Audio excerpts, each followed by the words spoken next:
කොටස් වෙනද පොළ ගැන මම කලින් කරපු වීඩියෝ එකත් එක්ක ගොඩක් කට්ටිය මගෙන් ඇහුවා කොටස් වෙනද පොළක් කියන්නේ මොකක්ද? අපි කොහොමද කොටස් වෙනද පොළ ප්‍රවිෂ්ඨ වෙන්නේ කොහොමද?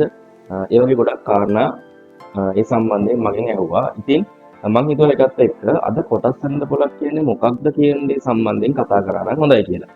ඒකෙදි සරලව ගත්තොත් එහෙම කොටස් වෙනද පොළක් කියලා කියන්නේ සමාගමක කොටස් මිලදී ගැනීමට සහ විකිණීමට තිබෙන වෙළඳ පොළට අපි තමයි කියන්නේ කොටස් වෙළඳ පොළක් කියලා.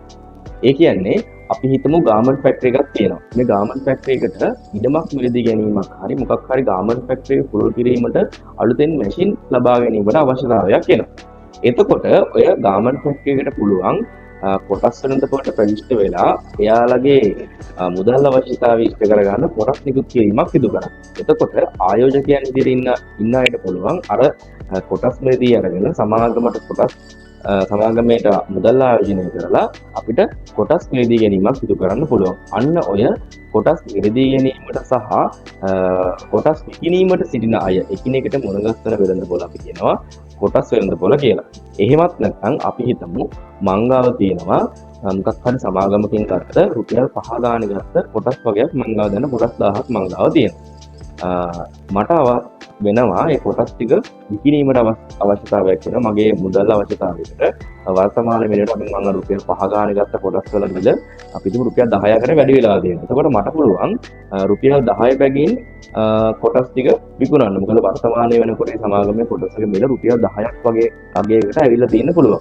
එතකොට මට පුළුවන් අර පහට ගත්ත කොටස් රුපියල් 10කට විකුණලා රුපියල් 5ක ලාභයක් තියාගෙන ඒ කොටස් ටික විකුණන්න. එතකොට මට අර කොටස් 1000 මිලදී ගන්න මට ගියේ රුපියල් 5000යි මට රුපියල් 10 ගානේ කොටස් අර 1000 විකුණනම් රුපියල් 10000ක් එනවා. එතකොට මට රුපියල් 5000ක ලාභයක් තියෙනවා අර කොටස් වෙනද පොලේ කොටස් විකිණීම සම්බන්ධයෙන්. එතකොට අර රුපියල් 10ට මිලදී ගැනීමට බලාපොරොත්තු වෙන්න අය සහ මං කොටස් විකිණීමට සිදු කරනවා. එතකොට අපි දෙගොල්ල මේ මුණගස්සන වෙළඳ පොළ තමයි අපි කියන්නේ කොටස් වෙළඳ පොළ කියලා.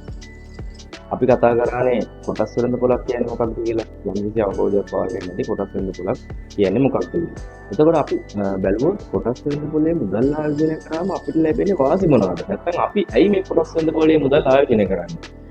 මේකෙදී කොටස් වෙළඳ පොළේ මුදල් ආයෝජනය කරාම මම අර ඉස්සෙල්ලා කිව්වා වගේ අපි බැංකුවක අපි ආයෝජනය කරන කල්පනා කරමු. අපිට බැංකුවක ආයෝජනය කරන්න පුළුවන් නේ. එතකොට බැංකුවක මුදල් ආයෝජනය කරොත් එහෙම බැංකුවක වර්තමාන පොලි අනුපාත සකස් කරලා තියෙන්නේ ඒ වෙනකොට තියෙන උද්දමනය ගැන සලකා බලලා. හොඳම උදාහරණ තමයි අර කොවිඩ් සමයේදී ඔයාලට මතක ඇති අර වෙච්ච ඒ මුදලේ ඇති වෙච්ච අවප්‍රමාණය සමග පොලි අනුපාත විශාල ප්‍රමාණයෙන් ඉහළ දැම්මා. දැන් වර්තමාන වෙනකොට පොලි අනුපාත අඩු වෙලා තියෙනවානේ. එතකොට ඒ ආකාරවලදී පොලි අනුපාත සකස් කරන්නේ අර ඒ කියන උද්දමනයත් එක්ක.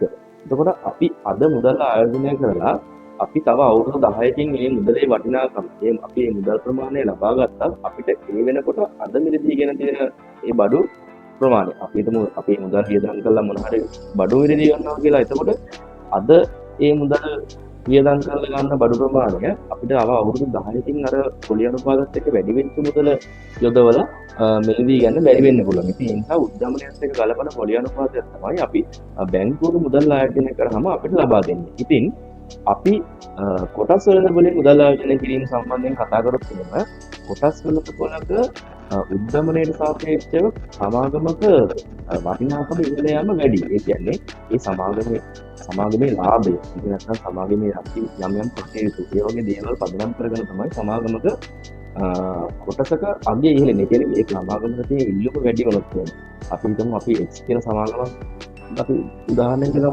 ඒකට X සමාගමේ කොටස් මිලදී ගන්න ගොඩක් කට්ටිය පෙළඹෙනවා නම් ඒ සමාගමේ කොටසක අගය ක්‍රමක්‍රමයෙන් ඉහළ යනවා. එතකොට අපි රුපියල් 5 ගාන මිලදී ගත්තොත් එක් සමාගමේ කොටස් අපි අවුරුදු 10ක් යනකොට ඒ සමාගමේ කොටසක අගය රුපියල් 100ක් වෙලා තියෙන්න පුළුවන්.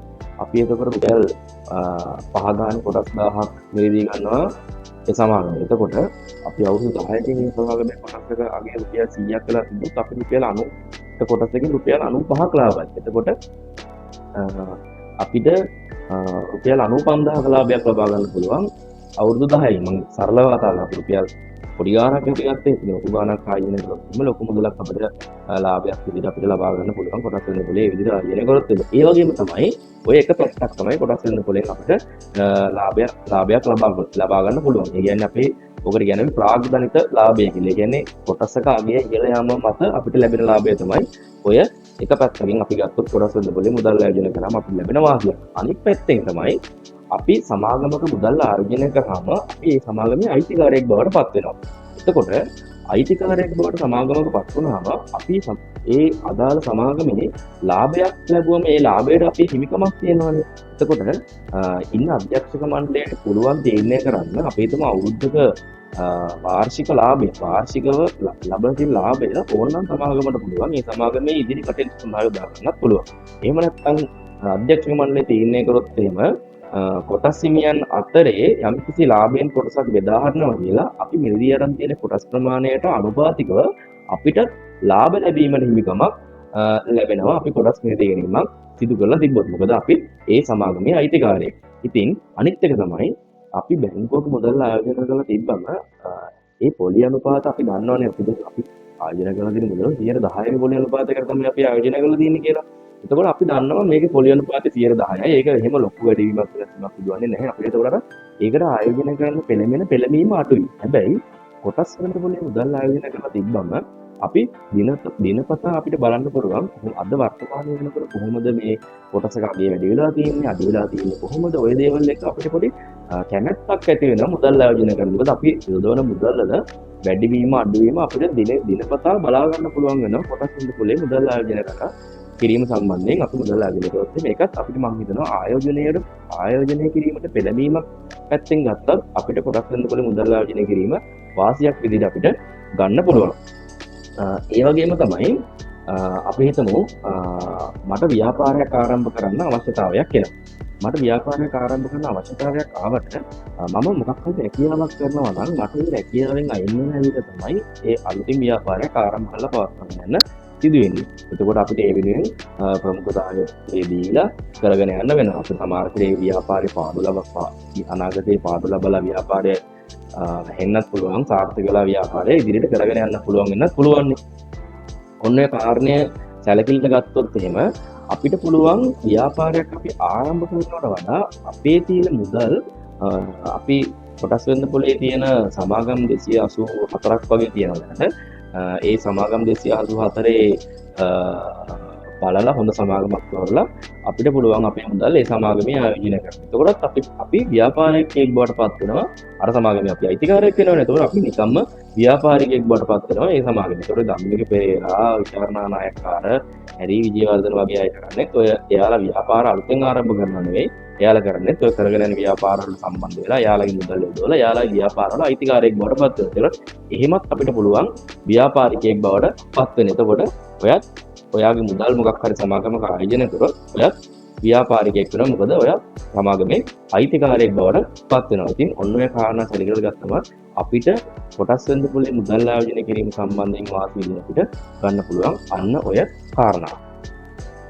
අපි කතා කරන්නේ දැන් කොටස් වෙළඳ පොලේ මුදල් ආයෝජනය කරාම අපිට ලැබෙන වාසිය අපි බැලුවේ ඔය අනිත් පැත්තට බැලුවොත් එimhe සමාගමකටත් වාසිය දෙනවා. සමාගමක කොටස් වෙළඳ පොලට සමාගමක් ප්‍රවිෂ්ඨ වුණාම ඒ සමාගමට පුළුවන් තමන්ගේ මුදල් අවශ්‍යතාවයක් ආවම මුදල් අවශ්‍යතාවය ඉෂ්ට කරගන්න පුළුවන් කොටස් නිකුත් කිරීමක් කරලා මුදල් ලබා ගන්න පුළුවන්. ඒ වගේම තමයි සමාගමට ලොකු ප්‍රසිද්ධියක් ලැබෙනවා. කොටස් වෙළඳ පොලේ ආයතනයක් කොටස් වෙළඳ පොලේ සමාගමක් වුවම අනිකුත් තියෙන ව්‍යාපාරවලට වඩා ලොකු කීර්ති නාමයක් ඒ සමාගමට ලැබෙනවා. ගොඩක් කට්ටිය කොටස් වෙළඳ පොලට එන්න හේතුවක් තමයි ඔන්න ඔය කාරණයක්. මොකද ඒ ප්‍රවර්ධනය කර ගැනීමට කීර්ති නාමය වගේ දේවල් සමාගමේ වෙනවා. කොටස් වෙළඳ පොලේ සමාගමක් විදිහට කොටස් වෙළඳ පොලට ප්‍රවිෂ්ඨ වීමත් සමග අපි දැන් කතා කරන්නේ සමාගමකට මොනවද කොටස් වෙළඳ පොලට ප්‍රවිෂ්ඨ වීම තිබෙන වාසි කියලා.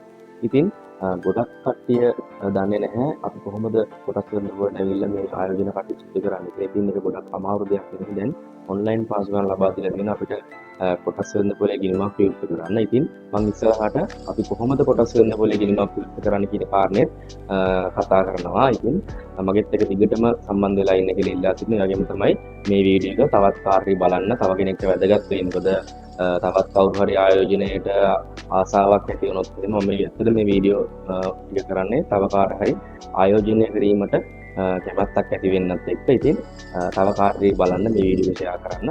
ඉතින් අපි තවත් දවසක අලුත් වීඩියෝකින් සම්බන්ධ වෙමු. ඉතින් සියලුම දෙනාට සුබ දවසක්.